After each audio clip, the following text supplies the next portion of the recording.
Porque la Iglesia Católica prohíbe el matrimonio a los obispo y sacerdote.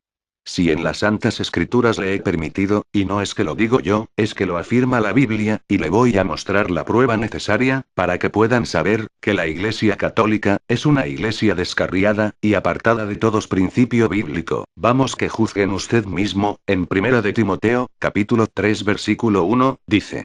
La palabra es fiel si alguno desea obispado o oficio de pastor o anciano en la iglesia, ministerio santo desea. Conviene, pues, que el obispo sea irreprensible, marido de una mujer, solícito, templado, compuesto, hospedador, apto para enseñar. No amador del vino, no heridor, no codicioso de torpes ganancias, sino moderado, no litigioso, ajeno de avaricia. Que gobierne bien su casa, que tenga sus hijos en sujeción con toda honestidad. Porque el que no sabe gobernar su casa, ¿cómo cuidará de la iglesia de Dios? Y luego en 1 de Timoteo, capítulo 3, versículo 12, nos habla sobre lo diácono, y dice, los diáconos sean maridos de una mujer, que gobiernen bien sus hijos y sus casas, y luego en Tito capítulo 1, versículo 5 al 6, dice por esta causa te dejé en Creta, para que corrigieses lo que falta, el que fuere sin crimen, marido de una mujer, que tenga hijos fieles que no estén acusados de disolución, o contumaces, y también en 1 de Corintios capítulo 9 versículo 5, y dice Pablo, no tenemos derecho a llevar con nosotros una esposa creyente, así como los demás apóstoles y los hermanos del Señor Cefas Pedro. ¿O acaso solo Bernabé y yo no tenemos el derecho? Pero también es cierto, que Pablo nos dice que es mejor al hombre estar soltero, pero en ninguna parte dice que es una obligación, sino una elección personal, de cada individuo, tal y como no lo dice Pablo, en la carta primera a los Corintios capítulo 7, versículo del 1 al 2, en cuanto a las cosas de cual me escribisteis, bien es al hombre no tocar mujer.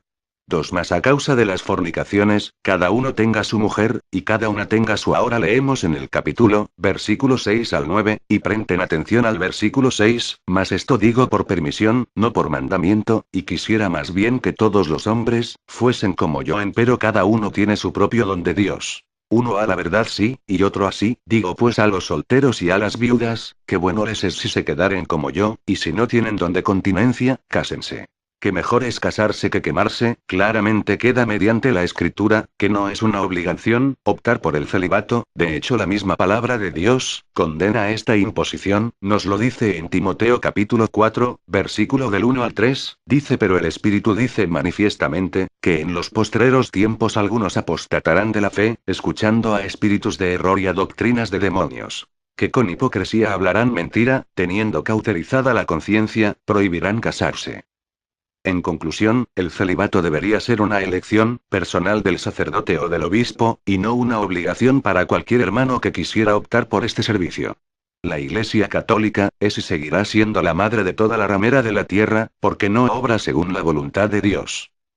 Dato curioso.